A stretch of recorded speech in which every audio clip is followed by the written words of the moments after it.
College કાળમાં હતો 1975-76માં અમારા એક પ્રોફેસર હતા કોલેજના, જેમનું નામ હતું, અમારા એકાઉન્ટન્સીના પ્રોફેસર હતા કેજી ઉપાધ્યાય સર,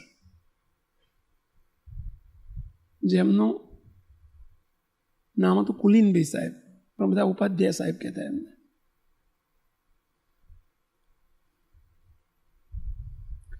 એમને હમણાં ખબર પડી, એમની કોલેજ છોડી દીધી, રિટાયર્ડ થઈ ગયા, ઉંમરલાયક થઈ ગયા, પણ એમણે કોઈકે કહ્યું કે વાસના સ્વામી અત્યારે છે ને એ આપણા કોલેજમાં ભણેલા છે, એવું એમને સમાચાર મળ્યા.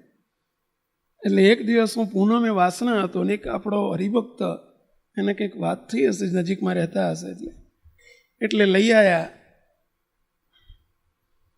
મને ખબર નહીં, એકદમ આવીને કે સ્વામી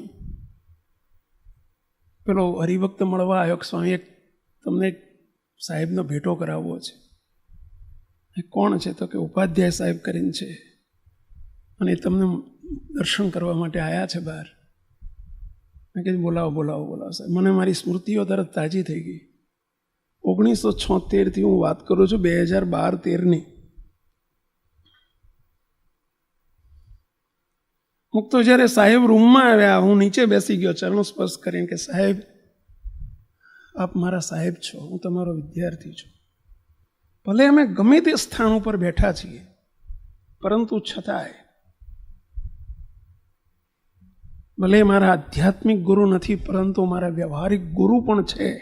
એમનું મારા માથા ઉપર કંઈક ઋણ છે, એને ભૂલી ન શકાય.